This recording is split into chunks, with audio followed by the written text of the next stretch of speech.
আসসালামু আলাইকুম ভিউয়ার্স, সবাই কেমন আছেন? আমার আজকে হঠাৎ করে পিৎজা খেতে ইচ্ছে করছিল, কিন্তু বাসায় ছিল না পিৎজা সস। তাই আমি 2 মিনিটে একটা ফাঁকিবাজি পিৎজা সস রেডি করেছি।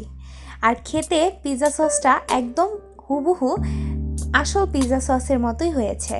চলুন আজকে আমি আপনাদেরকে 2 মিনিটে ফাঁকিবাজি পিৎজা সস কীভাবে তৈরি করতে হয় সেই রেসিপিটা শিখিয়ে দিব। এটার জন্য আমাদের মূল বেস হলো টমেটো সস।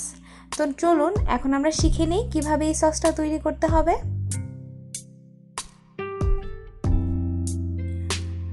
এখন আমি একটা বাটিতে আমার পরিমাণ মতো টমেটো সস নিয়ে নিয়েছি। এর সাথে এখন আমি অ্যাড করব 1 টেবিল চামচ মরিচের গুঁড়ো।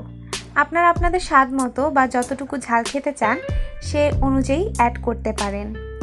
এরপর অরিগ্যানো ইউজ করব। অরিগ্যানোটা অবশ্যই ইউজ করতে হবে, কারণ পিৎজার আসল ফ্লেভারটাই আসে অরিগ্যানো থেকে। এখন আমি 3টা উপাদান একত্রে ভালো করে মিক্সড করে নিব। তৈরি হয়ে গেল আমাদের 2 মিনিটের ফাঁকিবাজি পিৎজার সস। এরকম অনেক ফাঁকিবাজি রেসিপি পেতে আমার চ্যানেলটি প্লিজ সাবস্ক্রাইব করুন।